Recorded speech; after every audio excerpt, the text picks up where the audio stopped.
Salut, allez, aujourd'hui on se plonge dans un chapitre super important pour le bac NSI, la recherche textuelle. Tu sais, le fameux contrôle plus F. T'es-tu déjà demandé comment ça se fait que ça va si vite, même dans un fichier énorme? Eh bien derrière cette magie apparente, il y a de l'algorithmique pur et dur. Et c'est exactement ça qu'on va décortiquer ensemble. Prêt? Ok, voilà le programme.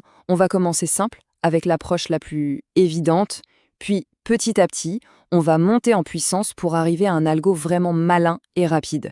C'est cette progression, ce raisonnement, qui est super important à maîtriser pour l'épreuve.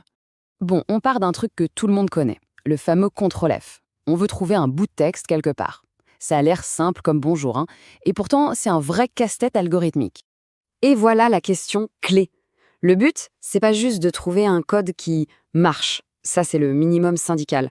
Non, le vrai défi, et c'est ça qu'on attend de toi en NSI, c'est de concevoir une solution qui soit ultra efficace. Une solution qui ne flanche pas, même avec des gigaoctets de données. C'est toute l'idée de la complexité, un point central du programme. Alors, petit point important pour le bac, la rigueur. On va tout de suite prendre les bonnes habitudes. On ne parle pas de mots, mais de motifs, qu'on note M. Et on le cherche dans un texte noté T. Crois-moi, utiliser le bon vocabulaire le jour de l'épreuve, ça fait tout de suite la différence. Ok, à cette théorie, on passe au code.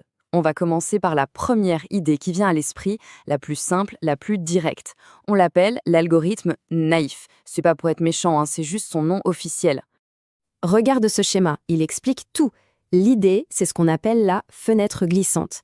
C'est simple, tu prends ton motif, c'est ta fenêtre, tu la poses au début du texte. Tu compares lettre par lettre, c'est pas bon? Ok, tu décales la fenêtre d'un seul cran vers à droite. Et tu recommences, puis encore un cran, et encore. Tu vois le principe? C'est simple, mais on sent déjà que ça va être long, très long. Et voilà à quoi ça ressemble en Python, c'est le programme 49, la logique est limpide, regarde. On a une grande boucle for qui essaye toutes les positions de départ possibles, les unes après les autres. Et pour chaque position, on vérifie si la tranche du texte correspond au motif. C'est tout, direct, sans fioriture. Ok, le code est simple, il marche, on pourrait s'arrêter là. Mais on est en NSI, et en NSI, on ne se contente pas d'un code qui marche. On veut savoir s'il est efficace. C'est une compétence absolument cruciale pour le bac. Alors voilà la vraie question, la question qui pique. Est-ce que c'est efficace? Qu'est-ce qui se passe si on lui donne un texte immense, un roman entier ou même tout Wikipédia? Est-ce que ça tient la route? Et là, attention les yeux. Regarde ce chiffre. Pour un cas pas si énorme que ça, un motif de 1000 lettres dans un texte de 2000, on dépasse le million de comparaisons. 1 million. C'est juste énorme. C'est la preuve que même si notre algorithme est juste, il est, d'une lenteur terrible. Et ça nous amène directement à une notion que tu dois maîtriser sur le bout des doigts, la complexité, la fameuse notation en grand O. Ici, on dit que la complexité est en O de n fois m. Ça fait un peu peur dit comme ça, mais l'idée est simple. Ça veut dire que dans le pire des cas, le temps de calcul explose quand la taille du texte n et la taille du motif m augmentent. Le coût est proportionnel au produit des deux. C'est ça le mur de la performance qu'on se prend. Bon, c'est clair, l'approche naïve, elle est sympa, mais elle ne fait pas le poids. Elle est trop bête, elle avance sans réfléchir. Il faut trouver plus malin. Et si au lieu d'avancer d'un petit pas, on pouvait faire des grands sauts? C'est ça l'idée de génie qu'on va voir maintenant. Regarde bien la différence entre les deux images. À gauche, c'est notre algo naïve, qui avance comme un petit soldat, un pas après l'autre. À droite, c'est l'idée de Boyer-Moore. L'idée, c'est de se servir de nos erreurs. Quand on voit que ça ne correspond pas, au lieu de juste avancer d'un cran, on utilise l'info pour faire un bond de géant. C'est ça, sauter intelligemment. Alors, comment ça marche, cette idée de génie? En fait, c'est 3 étapes. 1, on change tout. On ne compare plus de gauche à droite, mais on part de la fin du motif, de droite à gauche. C'est contre-intuitif, mais c'est la clé. 2, dès que ça coince, on regarde le caractère du texte qui ne colle pas. Et 3, on utilise ce caractère pour savoir de combien on peut sauter d'un coup. C'est là toute l'astuce. Allez, mettons un nom sur cette idée. C'est l'algorithme de Boyer-Moore. Et là, on ne rigole plus.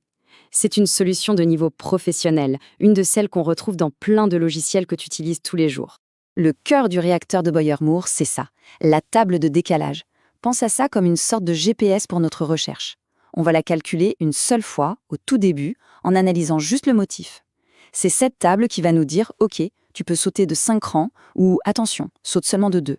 Cette étape de préparation, on appelle ça le pré-traitement. On perd un tout petit peu de temps au début pour en gagner un temps fou par la suite. Prenons un exemple concret pour bien comprendre. Le motif c'est chercher, il fait 8 caractères. On va construire sa table.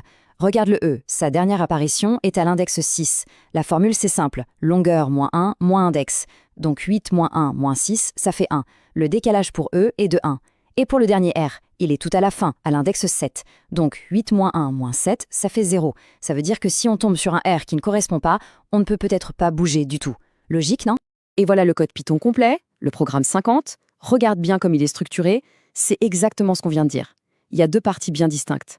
D'abord, une fonction table BM, qui fait le fameux pré-traitement, qui construit notre table, et ensuite, le cœur de la recherche, une boucle while, qui va utiliser cette table pour faire ses sauts et trouver le motif à vitesse grande.